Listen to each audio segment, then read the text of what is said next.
बिस्मिल्लाहिर्रहमानिर्रहीम। Dear students, आज हमने अपना चैप्टर नंबर जो 3 चल रहा है उसका जो लेक्चर है 3.7 सेक्शन का वो स्टडी करना है, जो कि है kinetic molecular theory, KMT, kinetic molecular theory. ये थ्योरी क्या बताती है? इस थ्योरी में हमने गैस के जो मॉलिक्यूल्स हैं उनकी मोशन को स्टडी करना है, मूवमेंट, काइनेटिक्स, मोशन के जो गैस के मॉलिक्यूल्स हैं वो कैसे मूव करते हैं, उनकी मूवमेंट किस तरह से होती है और उनकी मूवमेंट से गैस की कौन कौन सी प्रॉपर्टीज सामने आती हैं। अब ये थ्योरी सबसे पहले पेश की थी बर्नौली ने। बर्नौली ने 1738 में ये थ्योरी पेश की थी। अब इस थ्योरी में हमने गैस मॉलिक्यूल मूवमेंट को स्टडी करना है। मूवमेंट, कोई चीज़ मूव कर रही है तो उसकी वेलोसिटी होती है। हमने गैस मॉलिक्यूल की वेलोसिटी को स्टडी करना है, c से जाहिर करेंगे। c गैस मॉलिक्यूल की वेलोसिटी है। अब हमें पता है कि जो c गैस मॉलिक्यूल की वेलोसिटी है, ये सारे मॉलिक्यूल की वेलोसिटी इक्वल नहीं होती। बहुत कम मॉलिक्यूल्स स्लो वेलोसिटी वाले होते हैं, बहुत कम मॉलिक्यूल्स फास्ट होते हैं, हाई वेलोसिटी वाले, इसको हम हाई वेलोसिटी कह देते हैं। और बहुत ज़्यादा मॉलिक्यूल्स हैं वो एवरेज वेलोसिटी वाले होते हैं, मॉडरेट वेलोसिटी। मॉडरेट कह दें तो ज़्यादा बेहतर है, मॉडरेट वेलोसिटी। तो ये वेलोसिटी की डिस्ट्रीब्यूशन है। वेलोसिटी की डिस्ट्रीब्यूशन बताई थी मैक्सवेल ने। किसने? मैक्सवेल एक साइंटिस्ट था, उसने क्या बताया? Distribution of velocities, distribution of velocities. अब हम जो वेलोसिटी लेंगे वो इनका एवरेज वेलोसिटी होगी, जिसको हम मीन वेलोसिटी कहते हैं। और हमने मीन स्क्वायर वेलोसिटी लेनी है, यानी वेलोसिटीज का स्क्वायर भी लेना है, क्योंकि वेलोसिटी वेक्टर है।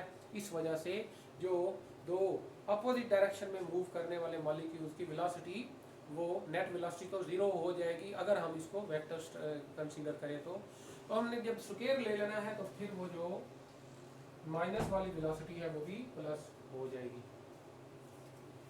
तो ये कहलाती है mean square velocity, mean square velocity, C square bar इसको पढ़ा जाए। अब आते हैं वापस से काइनेटिक मॉलिक्यूलर थ्योरी की तरफ। इसकी पोस्टुलेट्स स्टडी करनी है। इसकी 8 पोस्टुलेट्स हैं, जिनमें से सबसे पहली पोस्टुलेट ये है कि हर गैस छोटे छोटे बहुत सारे पार्टिकल्स पर मुश्तमिल होती है। उन पार्टिकल्स को मॉलिक्यूल्स कहते हैं। यानी एक गैस के अंदर very large number of small particles होते हैं, very large number of small particles which are called molecules. कुछ गैसों के जो मॉलिक्यूल्स हैं वो एक एक एटम वाले होते हैं, मोनो एटॉमिक जिनको कहा जाता है, जैसा कि हीलियम, नियॉन, ये नोबल गैसेज हैं और इनके मॉलिक्यूल्स एक एक एटम पर मुश्तमिल होते हैं। यानी अकेला एटम एग्जिस्ट करता है क्योंकि इनका ऑक्टेट कंप्लीट होता है। इस वजह से इनके जो एटम्स हैं वो दूसरे एटम्स के साथ बॉन्ड नहीं बनाते, तो ये मोनो एटॉमिक हो गए। इसी तरह डाई एटॉमिक जो मॉलिक्यूल्स होते हैं, दो दो एटमों वाले, जैसा कि ऑक्सीजन है, हाइड्रोजन है, ये डाई एटॉमिक मॉलिक्यूल्स कहलाते हैं। अच्छा, ये तो होगी हमारी पहली इसकी पोस्टुलेट काइनेटिक मॉलिक्यूलर थ्योरी की। दूसरी पोस्टुलेट जो है वो क्या है? जो गैस मॉलिक्यूल्स हैं वो मूव करते हैं रैंडमली, रैंडमली मूव करते हैं। रैंडमली या हैफेजर्डली भी कहते हैं। हैफेजर्डली का मतलब भी बेतरतीब, बेतरतीब मूव करते हैं। वो किसी एक डायरेक्शन में सारे मॉलिक्यूल्स नहीं एक टाइम में मूव कर रहे होते। एक ही टाइम में कोई मॉलिक्यूल्स ऊपर की तरफ जा रहा होता है, कोई नीचे की तरफ आ रहा होता है, कोई आगे पीछे, यानी रैंडमली मूव करते हैं। अब जब रैंडम मूव करेंगे तो उनके दरमियान कोलिजन होते हैं, टकराव होते हैं। अब वो आपस में भी टकराते हैं गैस मॉलिक्यूल्स, और जिस कंटेनर के अंदर वो गैस मॉलिक्यूल्स है उस कंटेनर की दीवार से भी टकराते हैं और डायरेक्शन चेंज कर लेते हैं। दीवार से टकरा के वापस आए, डायरेक्शन चेंज हो गया। तो ये है इसकी सेकंड पोस्टुलेट कि गैस मॉलिक्यूल मूव करते रहते हैं, कभी रुकते नहीं है। अब इनके दरमियान जो कोलिजन्स हैं ये परफेक्टली इलास्टिक कोलिजन होते हैं। इलास्टिक कोलिजन क्या होता है? ऐसा कोलिजन जिसके अंदर एनर्जी कंजर्व रहे, उसका मोमेंटम कंजर्व रहे, यानी उन मॉलिक्यूल्स के दरमियान फ्रिक्शन नहीं होती। इसी वजह से वो मूव ही करते रहते हैं, रुकते नहीं है। वो आम पार्टिकल जो मूव कर रहे हैं उनकी तरह नहीं होते। आम पार्टिकल तो मूव करते हैं, फ्रिक्शन की वजह से आहिस्ता आहिस्ता स्लो होते होते रुक जाते हैं, लेकिन गैस मॉलिक्यूल्स कभी रुकते नहीं है, क्योंकि उनके जो मूवमेंट है वो फ्रिक्शन लेस मूवमेंट होती है। तो ये इलास्टिक कोलिजन करते हैं। तीसरी जो पोस्टुलेट है वो है कि गैस मॉलिक्यूल्स प्रेशर लगाते हैं। प्रेशर किस वजह से होता है? Pressure is due to collisions of gas molecules with the walls of the container। तो प्रेशर लगाते हैं, pressure of gas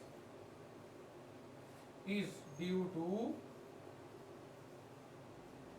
collisions with walls of the container,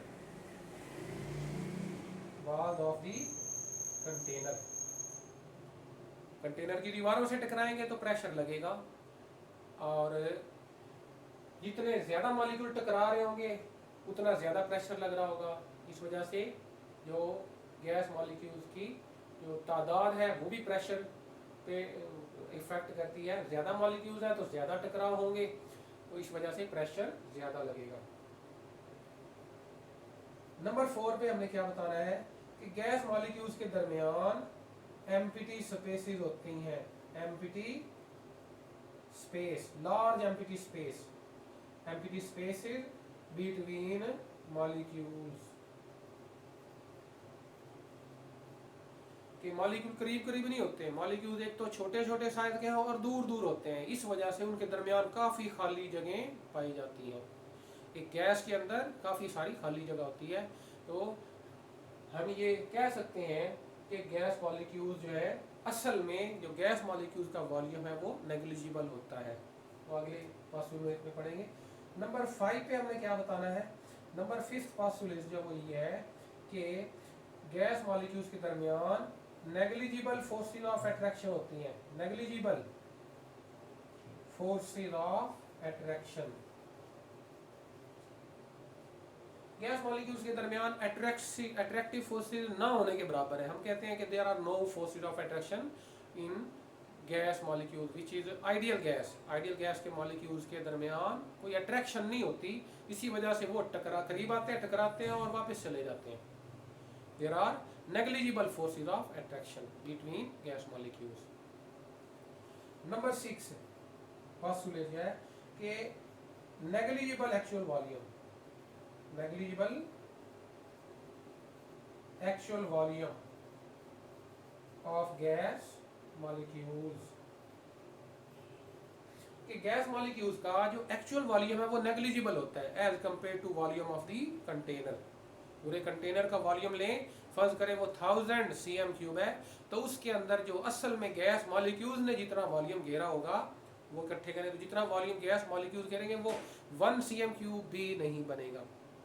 इस वजह से हम कह सकते हैं कि जो एक्चुअल वॉल्यूम है गैस मॉलिक्यूल्स का वो क्या है? नेग्लिजिबल है, बहुत कम है as compare to volume of the container. जिस कंटेनर में गैस है उसके वॉल्यूम की निस्बत नेग्लिजिबल वॉल्यूम वो मॉलिक्यूल्स घेरते हैं। नंबर 7 पोस्टुलेट क्या है? जो गैस मॉलिक्यूल्स हैं बहुत स्मॉल पार्टिकल्स हैं, बहुत कम मैस वाले हैं, बहुत कम वेट वाले हैं। इस वजह से ग्रेविटी की वजह से जो मूवमेंट होती है, मोशन ड्यू टू ग्रेविटी यानी डाउनवर्ड, जमीन की तरफ जो गिरना किसी चीज का, ये है motion due to gravity. Gravity वाली मूवमेंट जो है वो गैस मॉलिक्यूल्स की वो भी नेग्लिजिबल होती है। Negligible effect of gravity, negligible effect of gravity. तो ये इसकी 7 पोस्टुलेट है कि गैस मॉलिक्यूल्स पर ग्रेविटी का इफेक्ट बहुत कम होता है। ये मार्कर है, ये इसका वेट ज़्यादा है तो ये छोड़ूंगा तो ये नीचे की तरफ जाएगा, इस पर ग्रेविटी का इफेक्ट बहुत ज़्यादा है। लेकिन अगर हम बात करें किसी गैस मॉलिक्यूल्स की तो वो बहुत छोटा है, उसका मास बहुत कम है, तो वो मॉलिक्यूल ऐसे नीचे की तरफ गिरता नहीं है। इसी वजह से हम कहते हैं कि जो गैस है वो सेटल डाउन नहीं होती, एक कंटेनर के अंदर सेटल डाउन नहीं होती, क्योंकि गैस मॉलिक्यूल्स पर ग्रेविटी का इफेक्ट नेग्लिजिबल होता है, ना होने के बराबर। तो इसी वजह से ज़मीन होता है इफेक्ट लेकिन बहुत कम। ज़मीन के करीब करीब गैस की कंसंट्रेशन ज़्यादा है, जैसे जैसे ऊपर जाते जाएं कंसंट्रेशन मॉलिक्यूल की कम होती जाती है। तो ये किस वजह से है? ग्रेविटी के इफेक्ट की वजह से है, लेकिन ये इफेक्ट होता बहुत कम है। इसी वजह से गैस सेटल डाउन, बिल्कुल सेटल डाउन नहीं होती। नंबर 8 और लास्ट पोस्टुलेट क्या है कि जो एवरेज काइनेटिक एनर्जी है गैस मॉलिक्यूल्स की, average kinetic energy of gas molecule is directly proportional to absolute temperature. Average kinetic energy of gas molecules is directly proportional to absolute temperature. मतलब क्या है इसका? टेम्परेचर बढ़ाएंगे तो गैस मॉलिक्यूल्स की kinetic energy बढ़ती है। अब काइनेटिक एनर्जी होती क्या है? वैसे हम जो स्टडी करते हैं हाफ एम वी स्क्वायर होता है, हाफ एम वी स्क्वायर, ये है काइनेटिक एनर्जी। अब एवरेज है तो ए भी लगा दिया, और हमने अभी बताया था हम ये मीन स्क्वायर वेलोसिटी लेते हैं, वेलोसिटी को v की बजाय हम जाहिर करते हैं c से, और मीन वेलोसिटी की बात की जाती है। तो ये है kinetic energy, it is directly proportional to absolute temperature. अब टेम्परेचर बढ़ने से काइनेटिक एनर्जी बढ़ेगी, मतलब क्या है? टेम्परेचर बढ़ने से ये 1/2 ही रहता है, टेम्परेचर बढ़ने से मैस उतना ही रहता है, मैस पर भी टेम्परेचर का कोई इफेक्ट नहीं होता। तो होता क्या है? टेम्परेचर बढ़ने से वेलोसिटी बढ़ती है गैस मॉलिक्यूल्स की, जिस वजह से टोटल जो काइनेटिक एनर्जी है वो बढ़ जाती है। तो इस वजह से टेम्परेचर बढ़ाएं तो मॉलिक्यूल्स तेज हो जाते हैं, तेजी से मूव करते हैं, उनकी स्पीड बढ़ जाती है, तो एनर्जी ड्यू टू मोशन वो भी इंक्रीज हो जाती है। तो ये थी 8 पोस्टुलेट्स जो कि काइनेटिक मॉलिक्यूलर थ्योरी की हैं। अब इन पोस्टुलेट्स को यूज करके एक नेक्स्ट जो हमारा आर्टिकल होगा वो है काइनेटिक गैस इक्वेशन, जो कि हम नेक्स्ट लेक्चर में स्टडी करेंगे। काइनेटिक गैस इक्वेशन, ये इक्वेशन डिराइव की थी इन्हीं पोस्टुलेट्स को मद्देनजर रखते हुए। किसने? क्लासियस ने। क्लासियस भी कह सकते हैं, क्लासियस भी है। तो क्लासियस ने काइनेटिक गैस इक्वेशन डिराइव की। Kinetic gas equation was derived bye Clausius. Equation है क्या? PV is equal to 1/3 mnc² बार, ये वही मीन स्क्वायर वेलोसिटी है, बाकी इसमें सारे जो है वो हमें पता है। P pressure, V volume, m mass of one molecule, n number of molecule, और c² बार मीन स्क्वायर वेलोसिटी। तो नेक्स्ट लेक्चर में हमने इस काइनेटिक गैस इक्वेशन को स्टडी करना है। तो ये था हमारा आज का आर्टिकल, जिसमें हमने काइनेटिक मॉलिक्यूलर थ्योरी की जो 8 पोस्टुलेट्स हैं उनको स्टडी किया है।